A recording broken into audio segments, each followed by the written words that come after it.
안녕하십니까. 이어서 경남 뉴스입니다.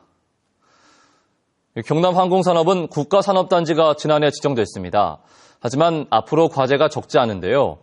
지역 국회의원이 주관한 토론회에서 참석자들은 항공 관련 협력업체의 확대를 위한 정부와 자치단체의 지원을 주문했습니다. 최세진 기자가 보도합니다. 지난해 말 지정된 진주 사천 항공산업 국가산단의 면적은 165만 제곱미터. 당초 요구했던 436만 제곱미터에 비해서는 턱없이 줄어든 면적입니다. 사천항공 클러스터를 이끌고 있는 한국항공우주산업은 오는 2020년까지 330만 제곱미터의 산업용지가 더 필요하다고 예상했습니다. 최종적으로 해서 우리 국토부에서 50만 평을 지정했는데 이 부분은 저희들이 볼 때는 굉장히 특하게 부족하지 않나 그렇게 지금 예상하고 있습니다. 산업단지 조성을 맡은 LH공사도 단지 면적 확대에 긍정적인 입장입니다. 잘만 하면 새로운 수요를 만들어가고 새로운 야드가 또 필요할 수도 있겠다라는 생각을 저희 사업 수행자 입장에서는 갖게 됩니다. 경남 항공산업 국가산단은 1단계로 165만 제곱미터를 조성한 뒤 기업체 입주 등의 추이를 보며 2단계, 3단계로 넓혀갈 계획입니다. 이 같은 전망에는 카이를 중심으로 한 항공 관련 협력업체의 확대가 첫 번째 과제입니다. 지금 당장 필요한 부분은 그 중소기업들이 들어갔을 때 원활한 활동을 할 수 있도록 지원해주는 공동시설이나 그 시스템을 갖춰주는 부분이 필요하지 않은가 생각이 들고요. 고부가가치의 항공산업.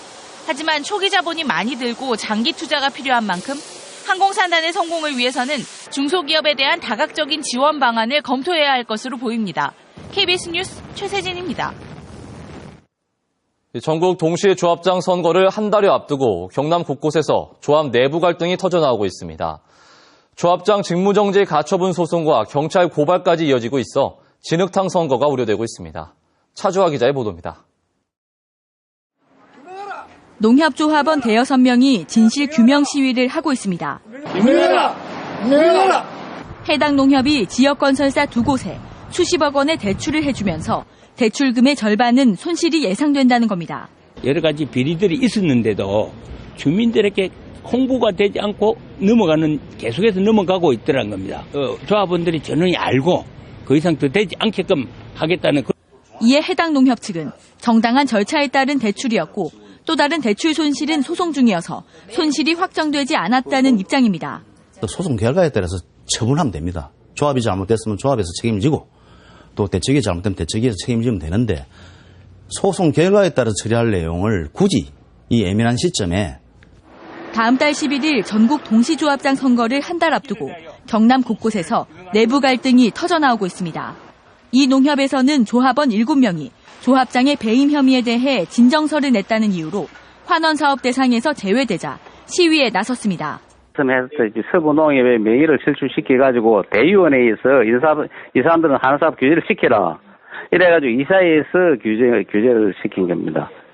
창원의 또 다른 농협도 일부 대출자에게 가상금리를 인상했다는 내부 폭로로 조합장이 경찰 고발되는 등 조합장 선거를 앞두고 내부 갈등이 수면 위로 떠오르고 있습니다. KBS 뉴스 차주화입니다. 어제 저녁 7시쯤 창원시 신촌동의 한 3차선 도로에서 승용차가 도로변에 방호벽을 들이받으면서 운전자 58살 백모 씨와 부인 57살 박모 씨가 그 자리에서 숨졌습니다. 경찰은 급커브길에서 운전 미숙으로 사고가 난 것으로 보고 정확한 사고 원인을 조사하고 있습니다. 경상남도는 주택건설사업자 등록사항을 위반한 건설업체 153곳에 대해 행정처분을 내리기로 했습니다. 행정처분 내용은 등록 말소 18곳, 영업정지 113곳, 경고 22곳입니다. 경상남도는 해당 업체의 청문 등 절차를 거쳐 처분을 최종 확정하기로 했습니다.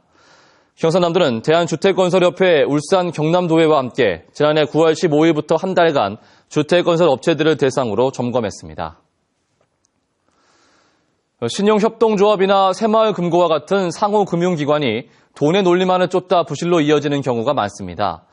서민들의 자립을 돕고 지역사회와 상생하는 상호금융 본연의 역할을 찾아야 한다는 목소리가 높습니다. 이희슬 기자입니다. 신용협동조합 직원이 이른 아침부터 시장 상인을 만납니다. 전날 번 돈을 현장에서 받아 예금 처리해주는 겁니다. 은행 갈 시간이 없는 상인들은 편리하게 돈을 맡길 수 있어 좋습니다.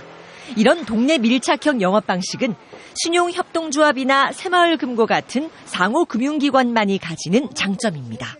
예금도 이렇게 받아들이고 또 대출을 쓰시는 분들이 매일 그 가게에서 이렇게 푼돈으로 매일 이렇게 상환해 나갈 수 있도록 그런 편리와 또 시간적인 그런 기회를 드리고 있습니다.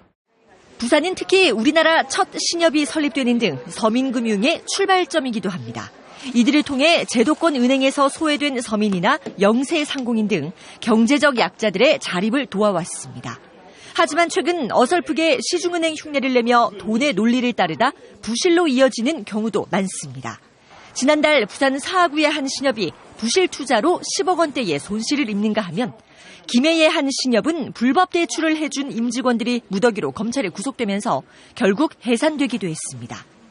이제는 상호금융기관들이 단순한 금융기관이 아니라 서민들의 자립 기반을 다지고 지역사회와 상생하는 금융복지기관으로 탈바꿈해야 한다는 목소리가 나오고 있습니다. 지역 주민들에게 호소함으로써 도덕성을 강조함으로써 보다 더 높은 수준의 경쟁력을 확보할 수 있는 그러한 게 더 중요하다. 지역사회와 호흡하며 이윤을 창출해내고 그 이윤을 다시 사회로 환원하는 상호금융 본연의 가치를 되살려야 한다는 지적입니다. KBS 뉴스 이희슬입니다.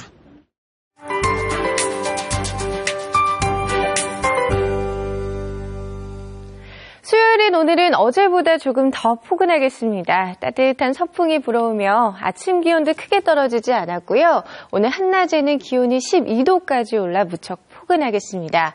이렇게 한파는 물러갔는데 미세먼지가 말썽입니다. 오늘은 우리 지역도 먼지 농도가 나쁨 단계를 보이겠는데요. 호흡기 약하신 분이나 어린아이들은 특히 더 주의가 필요하겠고요. 외출하실 때 황사 마스크를 챙기셔야겠습니다. 또 대기가 매우 건조하다는 점도 유의하셔야겠는데요. 오늘도 여전히 12개 시군에서 건조주의보가 발효 중입니다. 토요일까지는 비나 눈 소식도 없어서 화재 위험이 크니까요. 불씨 관리에 계속 신경 써주셔야겠습니다. 현재 위성 영상 보시면 경남 지역 화창한 날씨가 이어지고 있습니다. 오늘 오전까지는 이렇게 맑은 날씨를 보이겠고요. 낮부터는 구름의 양이 많아지겠습니다.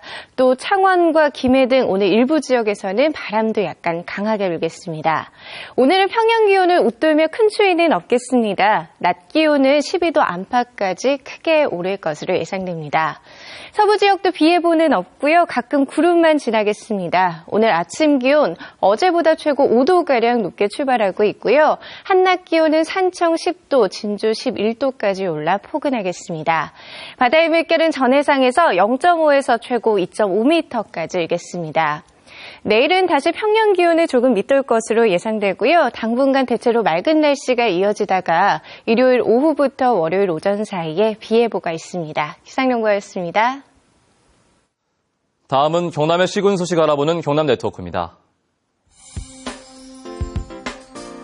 고성군이 여성가족부가 주관한 2014년 아동여성안전 지역연대 운영평가에서 우수기관으로 선정됐습니다.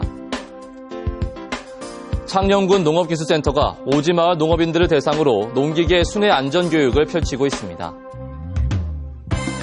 의령군이 농민이 잘 사는 부자 농가 육성을 위해 2015년도 고품질 쌀 생산 지원 사업을 추진합니다.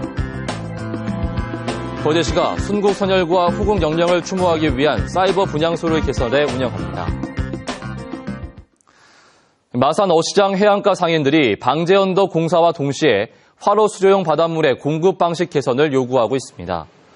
어시장 해안가 상인들은 언덕을 쌓고 바다가 매립되면 마산만 조망권이 사라지고 화로 수조의 바닷물을 끌어올리는 관리 비용도 크게 늘어난다고 지적했습니다. 마산지방해양항만청은 사업비 410억여 원을 투입해 내년 10월 방제 언덕을 완공할 예정입니다. 최근 잇따라 일어난 군내 사건 사고로 인한 대국민 신뢰 회복을 위해 해군사관학교와 교육사령부 등 진해 지역 해군부대 주요 지휘관 등이 어제 진해기지 사령부에서 워크숍을 열었습니다. 구옥회 해사교장은 계속된 군내 사건 사고로 인해 국민의 신뢰가 떨어진 상태라며 군 전체가 군사 대비 태세 확립과 기본권이 보장된 병영 문화를 조성해야 한다고 말했습니다. 지난 2013년 타계한 고 전영두 경남축구협회장의 자서전 축구바보 전영두가 출간됐습니다.